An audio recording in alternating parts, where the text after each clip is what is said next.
মরিয়ম ফুল সম্পর্কে আশা করি অনেকেই জানেন। অত্যন্ত দুর্লভ এই ফুলের উপকারিতা নিয়ে আজকে কিছু কথা বলবো। শতাব্দী পর শতাব্দী ধরে এর ব্যবহার হয়ে আসছে আমাদের দৈনন্দিন জীবনের অনেক গুরুত্বপূর্ণ ক্ষেত্রে। বিশেষ করে গর্ভবতী নারীদের প্রসবকালীন সময়ে এই ফুলের ব্যবহার একরকম আবশ্যক। ঐতিহ্যবাহী ধাত্রীরা শত শত বছর ধরে প্রসবকালীন সময়ে মায়ের বেদনা লাঘব করার জন্য এই ফুল ব্যবহার করেছেন। মহানবীর যুগ থেকে প্রচলিত বিবি মরিয়মের ইতিহাস থেকে জানা যায় যে এই কুদরতি ফুলটি আল্লাহর রহমতে বেবি কনসিভ করতে সহায়তা করে এবং লেবার পেইন কমাতেও সাহায্য করে। শুধু আমাদের দেশেই নয়, পৃথিবীর প্রায় প্রতিটি দেশেই এর ব্যবহার হয়ে থাকে।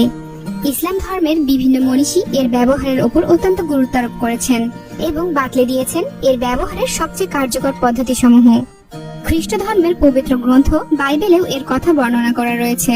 এই ফুলকে হযরত ঈসা আলাইহিস সালামের মায়ের নাম অনুসারে মরিয়ম ফুল বা মরিয়ম বুটি এবং মহানবী সাল্লাল্লাহু আলাইহি সাল্লামের কন্যা ফাতেমার নাম অনুসারে ফাতেমার হাত বা হ্যান্ড অফ ফাতেমা এবং এর বৈশিষ্ট্য অনুসারে পুনরুত্থান উদ্ভিদ বলা হয়।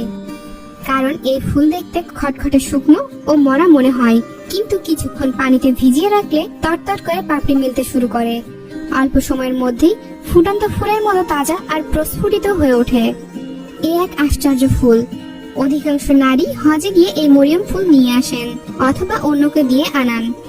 এটি সাহারার আরবীয় মরুভূমি সহ মধ্যপ্রাচ্যে ব্যাপকভাবে পাওয়া যায়। এই ফুলে রয়েছে প্রচুর পরিমাণে ক্যালসিয়াম, ম্যাগনেসিয়াম, পটাশিয়াম, দস্তা এবং লোহা। বিশেষত ক্যালসিয়াম ও ম্যাগনেসিয়াম একসঙ্গে পেশি সংকোচন নিয়ন্ত্রণ করে। এর কোনো নেতিবাচক পার্শ্ব প্রতিক্রিয়া নেই। এখন আপনার মনে প্রশ্ন জাগতেই পারে, এই ফুলটি কি কাজ করে? প্রসবকালীন সময়ে এই ফুল বিশেষ প্রক্রিয়ায় ব্যবহার করতে হয়। এতে প্রসূতি মায়ের প্রসব বেদনা লাঘব হয় এবং দ্রুত ও সহজে ডেলিভারি সম্পন্ন করা যায়।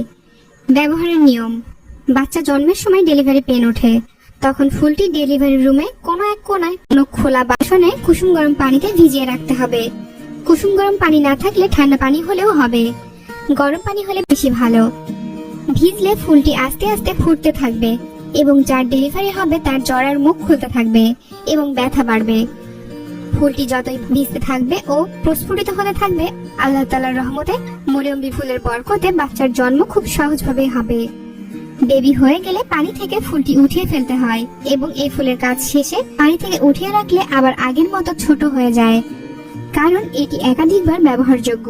আর যারা বাচ্চা কনসিভ করতে চান তারা শেকড় ভিজিয়ে রেখে তার পানিটা তাহাজ্জুদ নামাজের আগে এবং পরে নিয়াত করে খাবেন এবং এটি অবশ্যই ফজরের নামাজ পড়ার আগে খেয়ে নিতে হবে। দর্শক, আশা করছি আমার আজকের এই ভিডিওটি আপনার উপকারে আসবে।